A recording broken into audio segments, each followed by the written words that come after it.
सबसे पहला टॉपिक है कंबसन और burning in open air. Open air में मतलब क्या कि वहां पे we will not control supply of oxygen. मतलब हम यहाँ पे ऑक्सीजन की सप्लाई को कंट्रोल नहीं करेंगे। अगर कंट्रोल करेंगे, जितना देना है उतना अगर हम प्रोवाइड करेंगे, तो फिर उस तरह के रिएक्शन को हम लोग कंबसन नहीं बोलेंगे। उस तरह के रिएक्शन को नाम दिया जाएगा oxidation.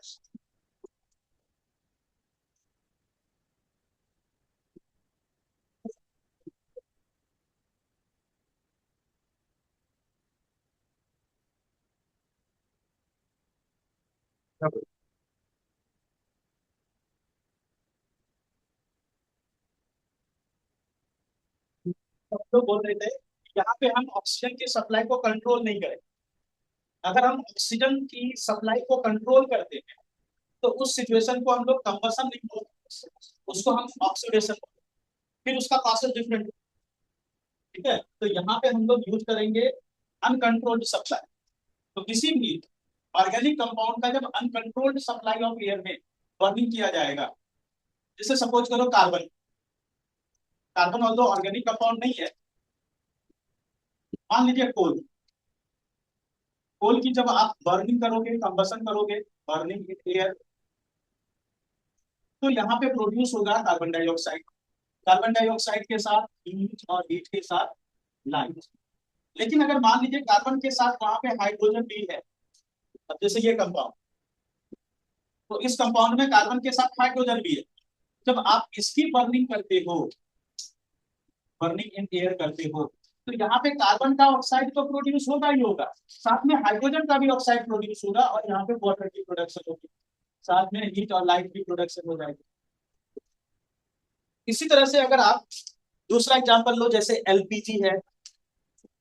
LPG, CNG, petrol, diesel, kerosene,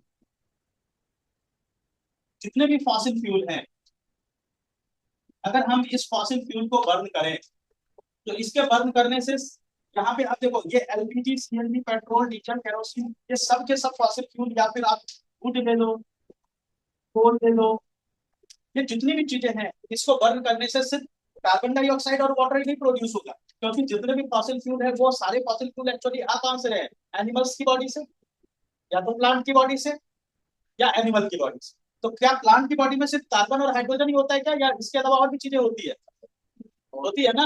वहाँ पे सल्फर भी है, फास्फोरस भी है, नाइट्रोजन भी है। तो वो सारी चीजें जो वहाँ पे प्रेजेंट है, वो सारी चीजें फॉसिल फ्यूल में एंटर किया। और जब फॉसिल फ्यूल में एंटर किया तो वहाँ पे कार्बन डाइऑक्साइड तो प्रोड्यूस हुआ ही, वाटर भी प्रोड्यूस हुआ, nitrogen dioxide, sulphur dioxide, phosphorus oxide, बहुत सारी अलग अलग चीजें प्रोड्यूस होगी।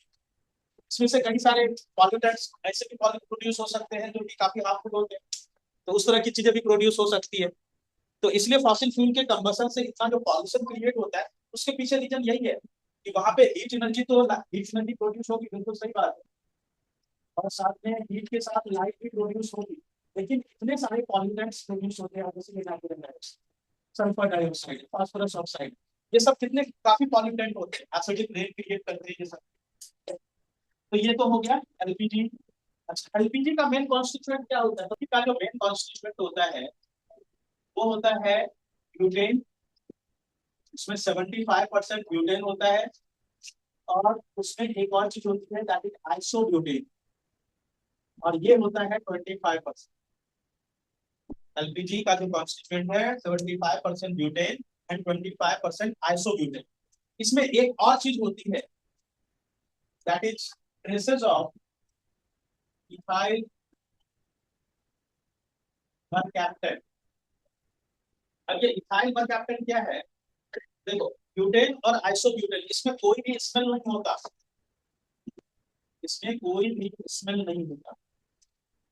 तो अगर स्मेल नहीं है, मान लीजिए एलपीजी कभी अगर लीक हो गया, तो पता ही नहीं चलेगा। तो इसलिए हम लोग क्या करते हैं, एलपीजी में एक ऐसा एजेंट मिला देते हैं जिसकी बहुत स्ट्रॉन्ग स्मेल होती है।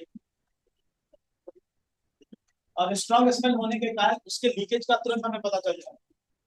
नहीं तो क्या होता है, अगर ये नहीं मिलाया जाता तो सोचिए क्या होता है, लीक हो जाता है, पता नहीं चलता है ना। बहुत सारे इंसिडेंट्स इससे हो सकते हैं, उसी के लिए इसमें मिला दिया जाता है इथाइल मरकैप्टाइड। तो उसका कंबशन में कोई रोल नहीं, बट उसका स्मेल में रोल, इसलिए उसमें मिला दिया जाता है। CH4 जो है दैट इज CNG। तो CNG हम लोग यूज करते हैं, दैट इज CH4। इसलिए CNG को क्लीन फ्यूल बोला जाता है ना। कंपैरेटिवली पेट्रोल से ज्यादा क्लीन फ्यूल इसलिए बोलते हैं क्योंकि CNG की बर्निंग पे देखिए, आप यहाँ पे कार्बन डाइऑक्साइड और वाटर प्रोड्यूस है। कार्बन डाइऑक्साइड तो प्लांट ले लेगा, वाटर एटमोस्फेयर में चला गया, कोई पॉल्यूटेंट प्रोड्यूस हुआ यहाँ, इसलिए CNG को हम लोग क्लीन फ्यूल कंसीडर करते हैं।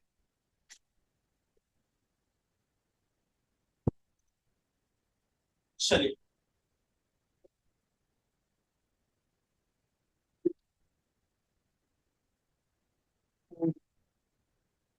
इसको बर्न करें, इसका कंबसन करें इन ओपन एयर, तो इसमें होगा क्या। एल्केन एग्जांपल ले लेते हैं तीनों का। पहले इसका एग्जांपल ले लेते हैं C2H6। इसका एग्जांपल हो गया C2H4 और इसका एग्जांपल हो गया C2H2। तीनों में हमने बराबर बराबर नंबर ऑफ कार्बन दिया है। तो C2H6 का नाम क्या है बताओ। इथेन। इसका नाम हो गया इथेन। इसका नाम बताओ इथीन।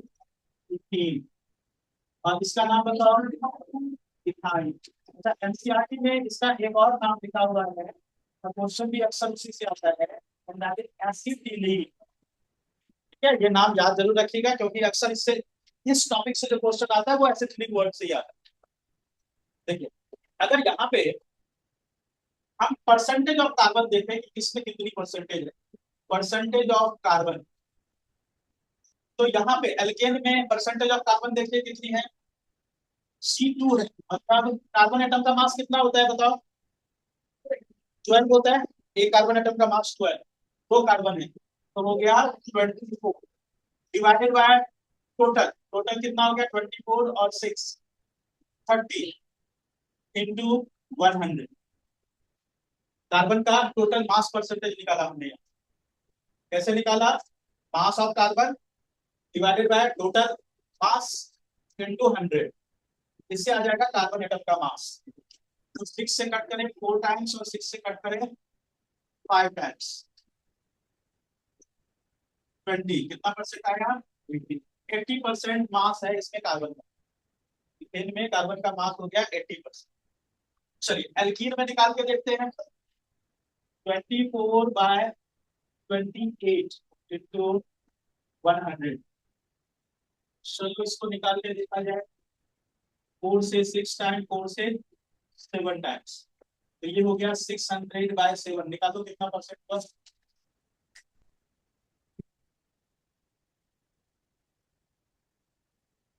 इसका मास परसेंटेज आया 85.7। इसका निकालें 24/26 इंटू 100, 2 से 12, 2 से 13। चलो इसका मास परसेंटेज भी निकालो, 90 बनाना चाहिए, तो 92.3%। देखो हीट की प्रोडक्शन कौन करता है, कार्बन की हाइड्रोजन, बर्निंग किसकी हो रही है यहाँ पे, कार्बन की। तो हीट की प्रोडक्शन कौन करेगा, कार्बन। कार्बन की परसेंटेज सबसे ज्यादा किसमें दिखी आपको, एल्काइल में दिखी, सामने दिख रही है, समझ में आ रहा है सबसे ज्यादा परसेंटेज कार्बन का कहाँ पे है। अब एक बात बताओ, अगर हम इस तीनों को ओपन एयर बर्निंग करें, ओपन एयर बर्निंग करें, कहने का मतलब कि अगर हम इस तीनों का कंबसन करें, तो एक बात बताइए, इस तीनों में से कौन सा सब्सटेंस पूरी तरह से बर्न हो जाए, इसका कंप्लीट कंबसन होगा और इसका इनकम्प्लीट कंबसन होगा। बताइए, पिछली क्लास से पढ़ा है आपने कंबसन, कंप्लीट और इनकम्प्लीट। एल्केन का होगा, इसका होगा कंप्लीट कंबसन।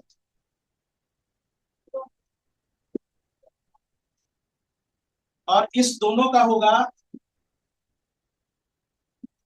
Incomplete combustion.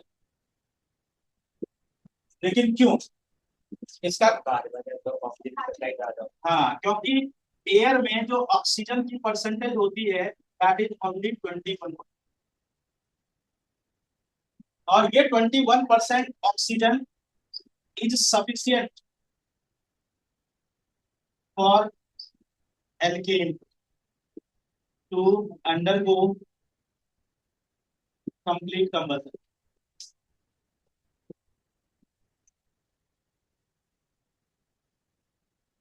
फिर इस दोनों का यहाँ पे क्या है, हायर परसेंटेज ऑफ कार्बन है, तो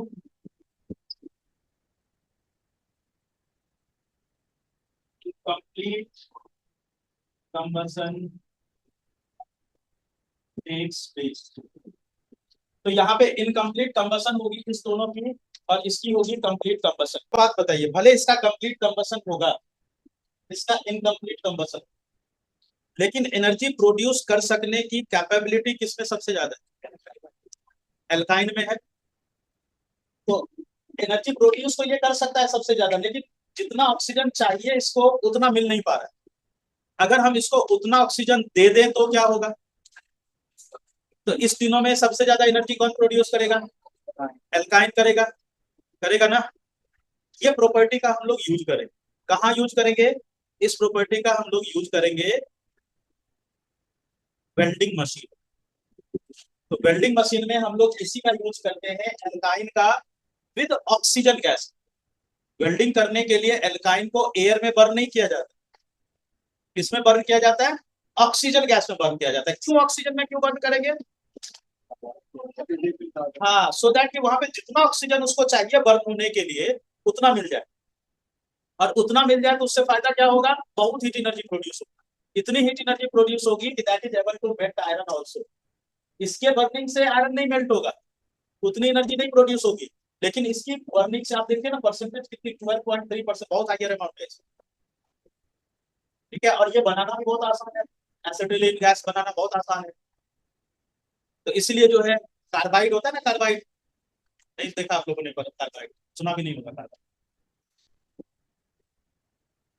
चलो, तो इसको जो है बर्न करना भी बहुत आसान है, इसका कंप्लीट कंबसन भी बहुत आसान है। वेल्डिंग मशीन में आप देखोगे, वेल्डिंग मशीन में दो ट्यूब्स लगे हुए, देखा कभी वेल्डिंग होते हुए? उसमें दो ट्यूब्स होते हैं, एक ट्यूब से एसिटिलीन गैस आ रही होती है, और एक ट्यूब से ऑक्सीजन गैस आ रही है। एयर के साथ नहीं बर्न करते उसको, ऑक्सीजन के साथ, और वो भी इसी के लिए बर्न, तो दैट उसका कंप्लीट कंबसन हो जाए। और कंप्लीट कंबसन हो तो वहां पे ज्यादा हीट एनर्जी प्रोड्यूस हो जाए, and it will melt iron. ठीक है, चलो लिखो एक क्वेश्चन लिखो, पहले ये सारे पॉइंट्स लिख लिए। लिखो एक क्वेश्चन लिखो, a mixture of a mixture of oxygen and acetylene gas, a mixture of oxygen and acetylene gas, acetylene gas के ब्रैकेट में लिख लीजिए ethyne gas, is burnt for welding, is burnt for welding. Can you tell why? Can you tell why ethine is not burned in air? Ethine is not burned in air.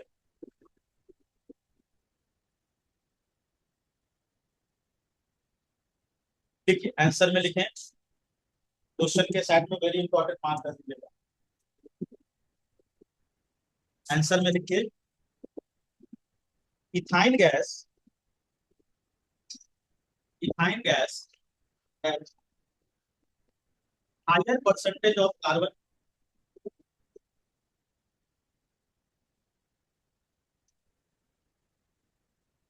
higher percentage of carbon, which will require, which will require a higher amount of oxygen, which will require a higher amount of oxygen for its complete combustion.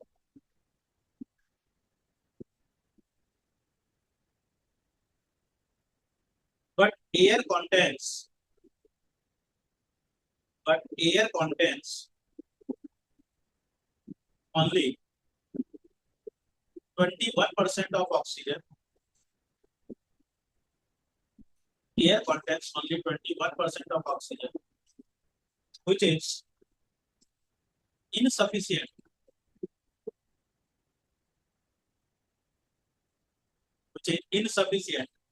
for complete combustion of heat combustion of acetylene gas. Acetylene gas. So it is burnt in oxygen. So it is burnt in oxygen, not in air. So it is burnt in oxygen, not in. Clear? देखो oxidation और combustion में basic difference क्या है? Oxidation combustion जो है वो uncontrolled supply of air में, और ऑक्सीडेशन में क्या होता है? कंट्रोल्ड सप्लाई, मतलब उतना ही ऑक्सीजन हम प्रोवाइड करेंगे जितनी की उसकी रिक्वायरमेंट।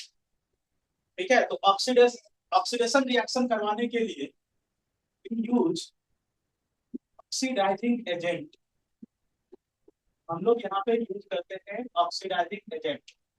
और वो ऑक्सीडाइजिंग एजेंट जो है हम लोग जो यूज करते हैं यहाँ पे वो होता है एल्कलाइन KMnO4। KMnO4 को हम लोग बोलते हैं पोटेशियम,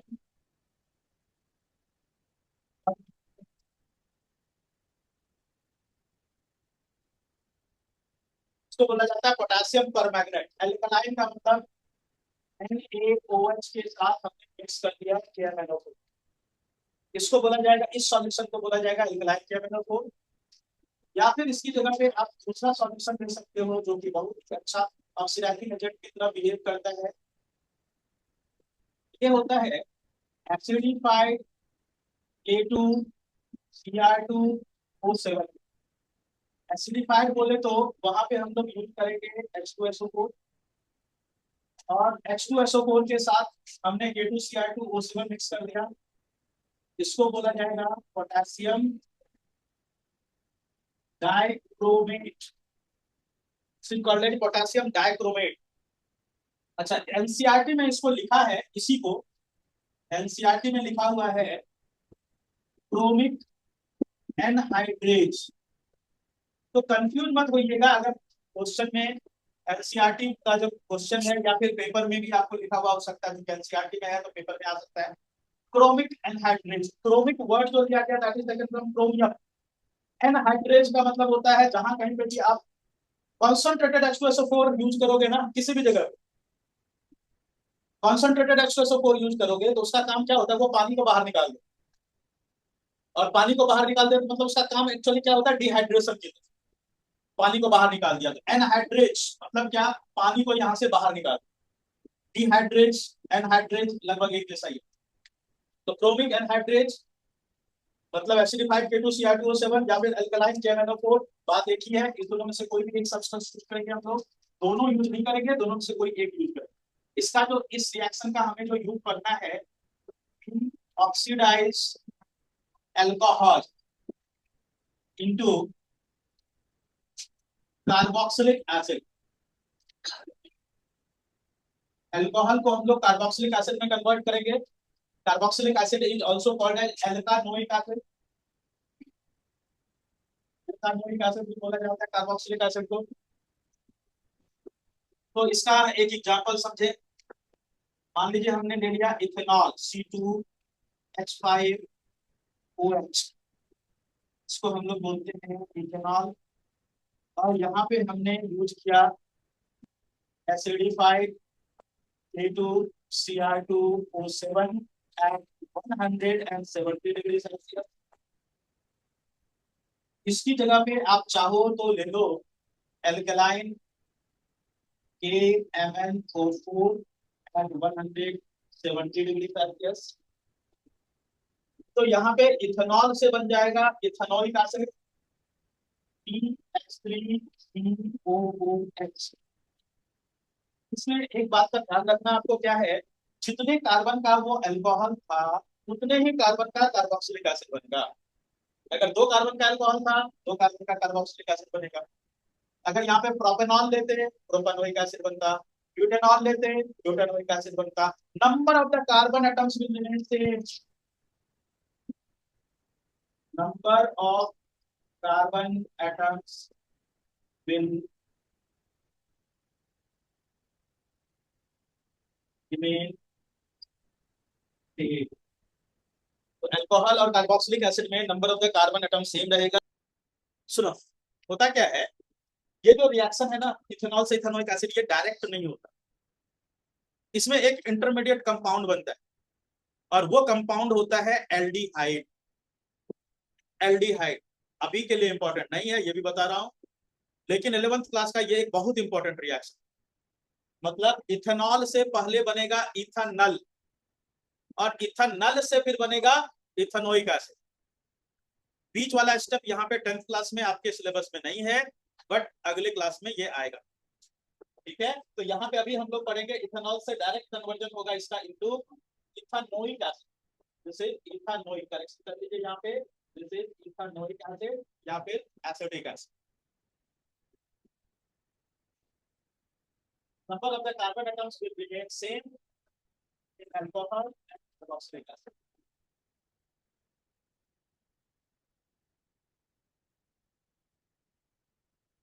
क्या ऑक्सीडेशन रिएक्शन सबको क्लियर हो गया बच्चों?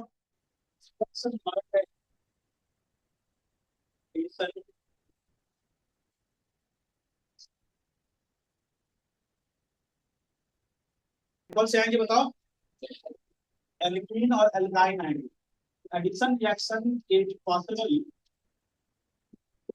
इन सैचुरेटेड हाइड्रोकार्बन्स।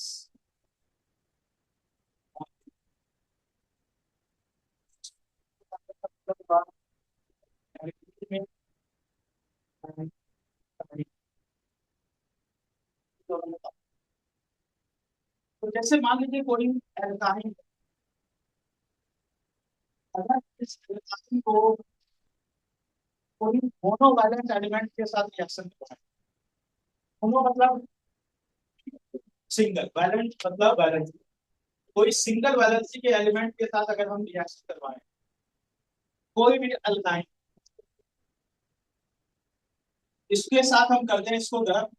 आप वहां पे ले सकते हो hydrogen, chlorine, chlorine, bromine, iodine, कोई भी मोनोवैलेंट होना चाहिए, इसकी वैलेंसी 1 होनी चाहिए कोई भी। अगर इसके साथ आप गर्म कर दो इन the presence of a catalyst, catalyst जो हम यहाँ पे यूज करते हैं निकल, पैलेडियम या platinum. Ni stands for nickel, Pd for palladium, Pg for platinum। इस तीनों में से किसी एक के भी साथ अगर आप इसको गर्म कर दो तो ये एल्काइन से बन जाएगा एल्कीन, वहां पे हाइड्रोजन ऐड हो जाए। और अगर आप इसको फिर से हाइड्रोजन के साथ गर्म कर दो इन द प्रेजेंस ऑफ सेम निकल, पैलेडियम और प्लैटिनम, ये अब कन्वर्ट हो जाएगा एल्कीन। मतलब यहाँ पे ट्रिपल बॉन्ड से कन्वर्ट हो गया इनटू डबल बॉन्ड और डबल बॉन्ड से फिर कन्वर्ट हो गया इनटू सिंगल बॉन्ड। जैसे मान लीजिए यहाँ पे पहले हाइड्रोजन, अब हाइड्रोजन ये वाला बॉन्ड ब्रेक हुआ, उस जगह पे कोई चीज अटैच हुई, फिर वो बॉन्ड ब्रेक हुआ, फिर उसकी जगह पे कोई और चीज अटैच हुई। तो ये एडिशन जो हो रहा है, ये एडिशन सिर्फ तभी पॉसिबल है जब वहां पे कौन सा बॉन्ड हो, कौन सा बॉन्ड हो, सिंगल में होगा, डबल में होगा, ट्रिपल में होगा। डबल में भी होगा और ट्रिपल में भी होगा। सिंगल में कभी ये ऐड हो सकता है, एडिशन रिएक्शन कभी भी सैचुरेटेड में नहीं हो सकता। ठीक है, यहाँ पे सिर्फ और सिर्फ एक ही रिएक्शन होता है दैट इज एडिशन। जैसे इसको एग्जांपल से मान लीजिए कि ये ले लिया हमने alkyne, C triple bond C, ये हमने लिया एल्काइन। और इस अल्काइन को हमने हाइड्रोजन के साथ गर्म कर दिया इन द प्रेजेंस ऑफ निकल। हर एक कोई भी एक कैटालिस्ट लेंगे, सबसे मोस्ट कॉमनली यूज्ड कैटालिस्ट होता है वो निकल होता है। तो हमने यहाँ पे ले लिया निकल, एल्काइन को हाइड्रोजन के साथ गर्म किया द प्रेजेंस ऑफ निकल। तो यहाँ पे इसका जो ट्रिपल बॉन्ड था वो टूटा, और यहाँ पे एक हाइड्रोजन तो पहले से था, दूसरा हाइड्रोजन वहां पे अटैच हो गया है, एल्काइन से बन गया एल्कीन। अब इसको अगर आप फिर से हाइड्रोजन के साथ गर्म करो इन द प्रेजेंस ऑफ निकल, फिर से अब इसमें से भी एक बॉन्ड टूट जाएगी और यहाँ पे अटैच हो जाएगा हाइड्रोजन फिर से। अच्छा, हाइड्रोजन अगर अटैच हो रहा है तो इस प्रोसेस को हम लोग बोलेंगे hydrogenation. Hydrogenation, hydrogenation is addition of hydrogen, addition of hydrogen. लेकिन अगर मान लीजिए क्लोरीन ऐड करेंगे तो क्या बोलेंगे, क्लोरीनेशन। ब्रोमीन ऐड करेंगे तो क्या बोलेंगे, ब्रोमीनेशन। आयोडीन ऐड करेंगे तो आयोडीनेशन। ठीक है, जो ऐड होगा उसी का नाम यहाँ पे लिखेंगे। एडिशन ऑफ हाइड्रोजन हो रहा है, एडिशन ऑफ हाइड्रोजन को हाइड्रोजिनेशन। एडिशन ऑफ क्लोरीन हो रहा है, क्लोरीनेशन। ब्रोमीन ऐड हो रहा है, ब्रोमीनेशन। ओके, तो ये पॉसिबल है सिर्फ अनसैचुरेटेड हाइड्रोकार्बन में ही।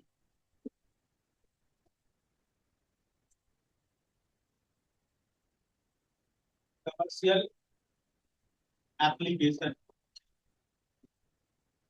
ऑफ एडिशन,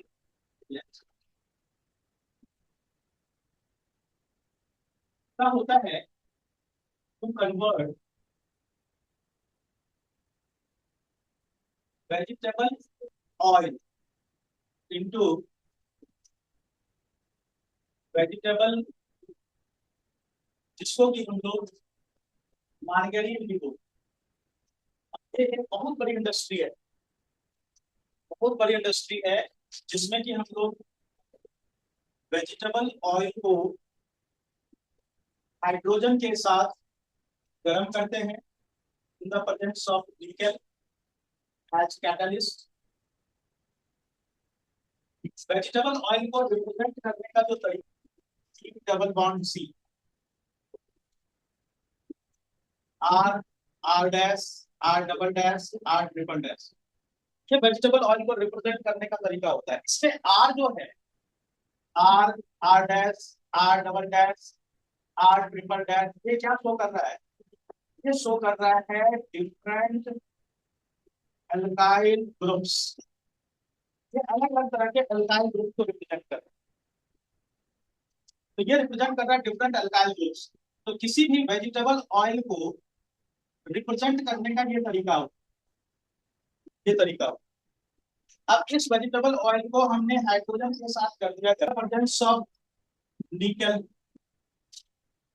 तो यहाँ पे क्या हुआ, इसकी जो डबल बॉन्ड थी वो ब्रेक हो गई, R, R double dash, R triple dash, R dash, R double dash, R triple dash. इसके साथ में यहाँ पे हाइड्रोजन में हाइड्रोजन की हो गई हाइड्रोजन, और ये बन गया वेजिटेबल।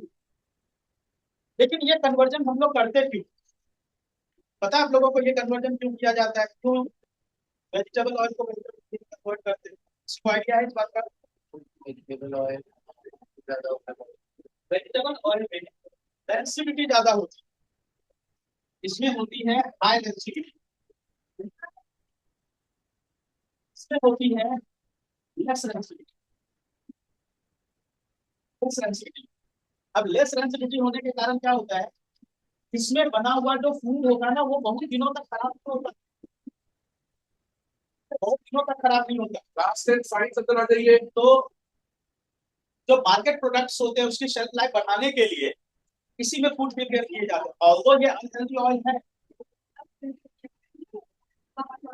ये अनहेल्दी ऑयल है, लेकिन इसमें फूड इसलिए बनाया जाता है क्योंकि इसमें रेंसिडिटी बहुत कम होती है। आप लोग जो समोसा खाते हो वो कोई ना कल का ही बना होगा, हो सकता है एक हफ्ते पहले का बना हो, पता भी नहीं चलेगा। क्यों नहीं पता चलेगा, रेंसिडिटी ही नहीं होती है। लेकिन उसी को अगर हम वेजिटेबल ऑयल में बनाएं तो दूसरे दिन खराब हो जाए।